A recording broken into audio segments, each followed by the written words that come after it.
సరే నేను అన్న జనకచర్ల అంటే ఏం చేస్తున్నాడు అంటే ఆయన గోదావరి కృష్ణ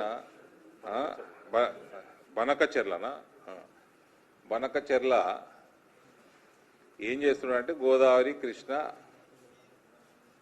పెన్నా కలిపి వాళ్ళు ఏదో ఇక్కడ నుంచి నీళ్ళు ఎత్తిపోసుకొని వాళ్ళు రాయలసీమ ప్రాంతానికి అక్కడ ఏదో క్రియేట్ చేసుకుంటున్నారు వాటర్ ఫెసిలిటీ. దీని చరిత్రకు పోతే కేసీఆర్ దీనికి ఆమోదం పలికిండు. జగన్ సీఎం ఉన్నప్పుడు జగన్ కేసీఆర్ మీటింగ్లు పెట్టుకొని ఇది హిందూ పేపర్ వీళ్ళు 6 గంటల సేపు కూర్చొని ముచ్చట పెట్టి ఇద్దరు చీఫ్ సెక్రటరీలకు కూడా అడ్వైజ్ చేసిండ్రు.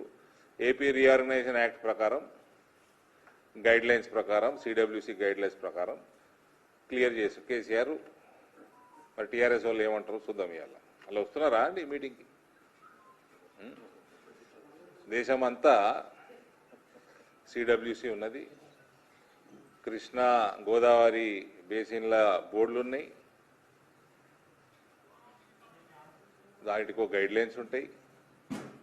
తెలంగాణకి అన్యాయం జరగనిచ్చే ప్రశ్నే లేదు. అయితే గమ్మత్ ఏంటంటే ఉత్తమ్ కుమార్ రెడ్డి ఫోన్ చేసి నిన్న, సరే మాట్లాడదామని మాట్లాడినది.